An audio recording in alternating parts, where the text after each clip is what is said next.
ऋषभ देव जी कहते हैं, भैया मनुष्य जन्म ये अनमोल है और इसके रहते ही भगवत प्राप्ति कर लो, यही इसका सार है।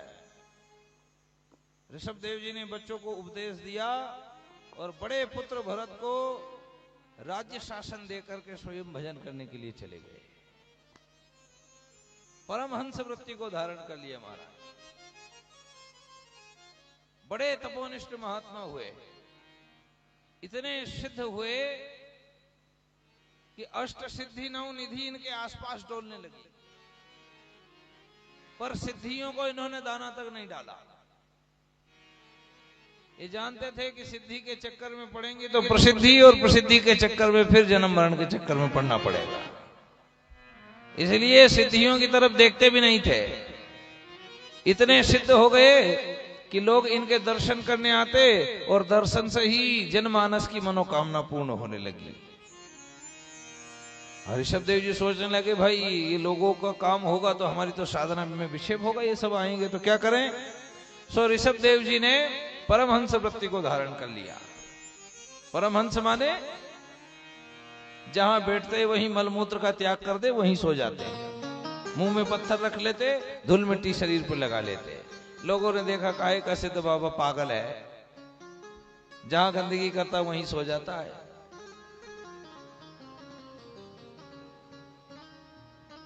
तो ऋषभ देव जी परमहंस वृत्ति को धारण किए,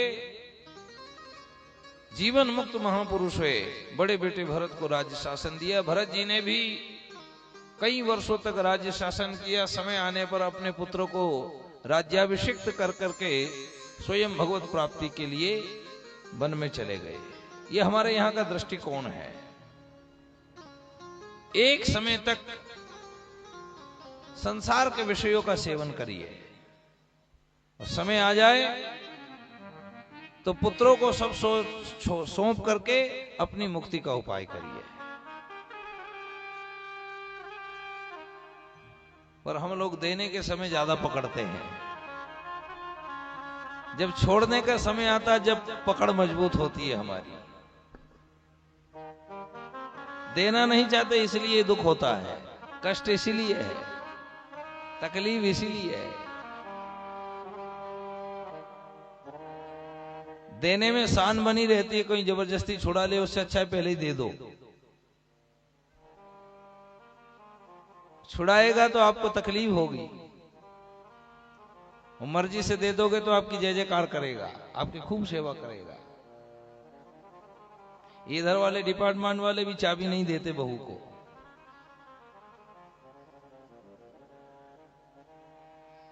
कल की आई तू, तेरे को चाबी दे दूं अभी। इनकी मानसिकता ऐसी है।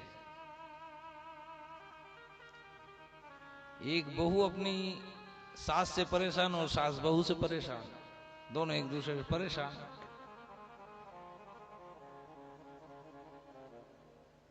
तो एक दिन एक महात्मा नगर में आ गई। बहू तो बेचारी मर्यादा के कारण जा ना पाए घर की देहरी से बाहर, तो सास चली गई महात्मा जी के पास में। निवेदन किया, गुरुदेव मैं बहुत तकलीफ में हूं, मेरे को बहुत कष्ट है।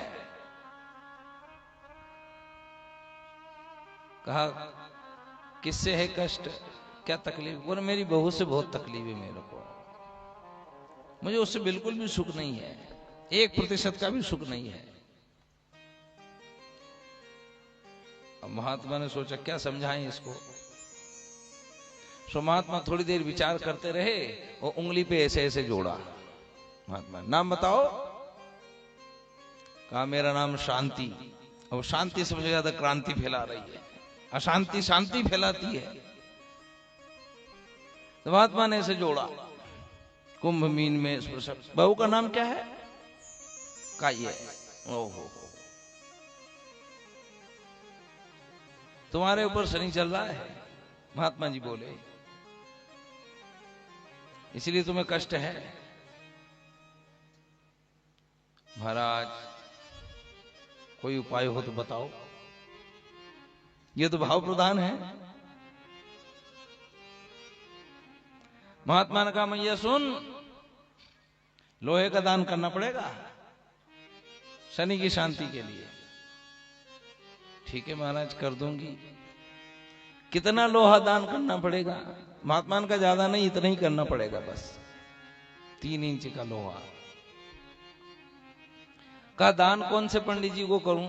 का पंडित को नहीं करना, तेरी बहू को करना है। तेरा शनि अभी उतरे। का क्या, कौन सा लोहा दान करूं? तो महात्मा जी ने कहा, तूने कमर में ये चाबी लटका रखी है ना, इस लोहे का दान कर दे, तेरा शनि अपने आप उतर जाएगा, तो सुखी हो जाएगी। ये लोहा दान कर दे। छोड़ नहीं पाते।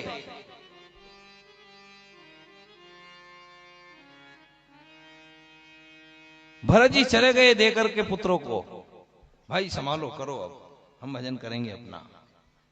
हम लोगों के साथ यही समस्या है, विषयों से वैराग नहीं होता। जितना समय बीतता जाता है, अवस्था ढलती जाती है, उतने ही हम चिपकते जाते हैं।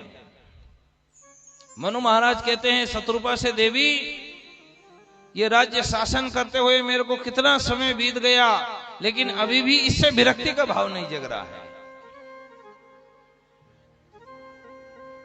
हो ही न विषय विराग, भवन बसत भा चौथपन, हृदय बहुत दुख लाग, जन्म गयो हरि भजन बिना। मनु महाराज कह रहे हैं श्री रामचरितमानस में, ये विरक्ति का भाव नहीं बन रहा है। भरत जी गए दे करके, भजन करेंगे बैठ करके। पुलह आश्रम में गंडकी के किनारे भरत जी ने कुटिया बनाई और भजन कर रहे हैं बैठे बैठे। एक दिन सुबह सुबह के समय में गंडकी में स्नान कर रहे थे, भगवान सूर्य को अर्घ्य दे रहे थे। उसी समय एक गर्भवती मृगी जल पीने के लिए आई, पीछे सिंह ने दहाड़ लगा दी। सो मृगी ने सोचा कि सिंह खड़ा है पीछे, प्राणों को खतरा है, क्या करें? बोले पीछे जाएंगे तो शेर मार देगा, रास्ता एक ही है कि अब इस नदी में छलांग लगाओ तो ही प्राण बचेंगे।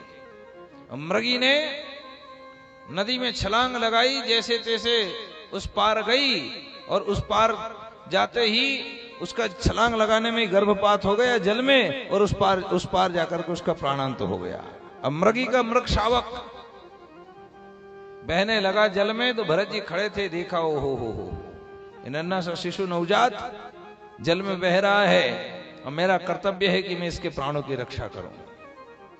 भरत जी ने उस मृग शावक को बाहर निकाला, ठंड से ठिठुर रहा था, आग जलाकर उसको तपाया, उसको कुछ दुग्ध पिलाया, उसको रखा, अग्नि जलाई, हाथ उसके शरीर के ऊपर घुमाया।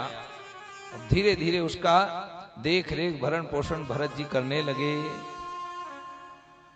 जो भरत भजन करने के लिए आए थे, क्या मोह में पड़े। हरि का स्मरण हिरण ने छुड़ा दिया, हरण हर ले गया हरि के भजन को। अब भरत भजन करना भूल गए और हिरण में ही आसक्त हो गए। माला लेकर के बैठते कि जब करेंगे ओम नमो भगवते वासुदेवाय, सोई हिरण का बच्चा आ जाता, गोद में बैठ जाता, और फिर माला रख देते, ओ हो मेरा बच्चा आ गया। नन्ना सा देखो तो, इसी का मैं माता पिता हूं, कौन है इसका मेरे अलावा? ये भी तो किसी को अपना नहीं समझता मुझे छोड़ करके। उसी में मन फंस गया, ऐसे रम गए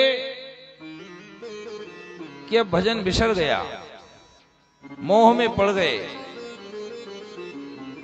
एक दिन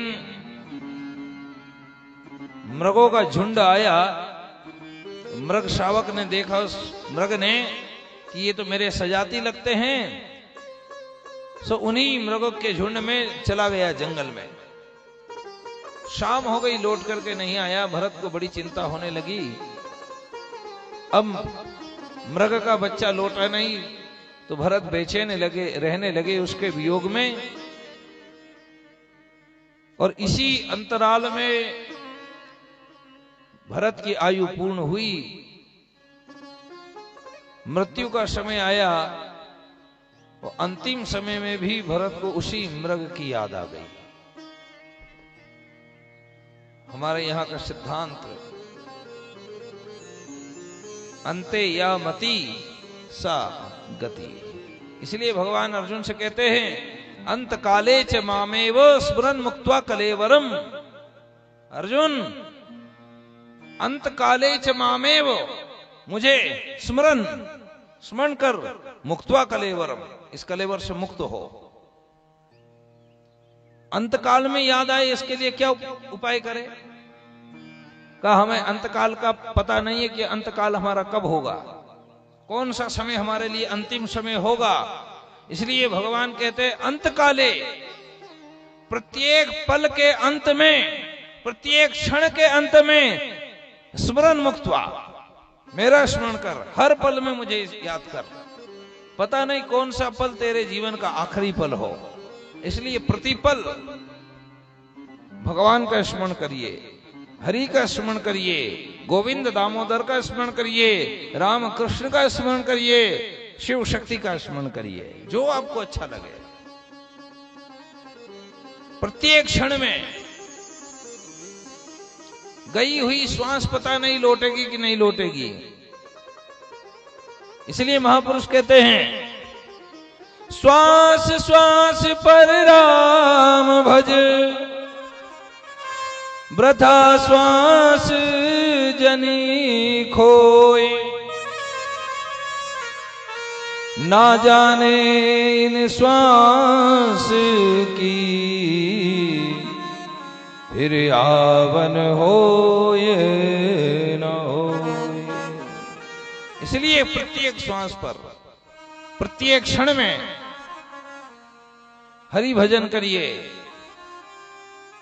पछतावा करिए उस समय के लिए, उस पल के लिए जो पल बिना हरि के स्मरण के बीत गया, बिना भगवत चिंतन के बीत जाए उस पल के लिए शोक करिए, दुख मनाइए। इसलिए पूज्यपाद श्री डोंगरे जी महाराज तो कहते हैं, यदि एक भी दिन भगवान के भजन के बिना चला जाए तो उस बीते हुए दिन के प्रायश्चित के निमित्त अगले दिन भूखे रहिए। मुझसे ये अपराध हुआ तो हुआ कैसे, अपने आप को सजा दीजिए कि बिना भजन के ये दिन बीता कैसे।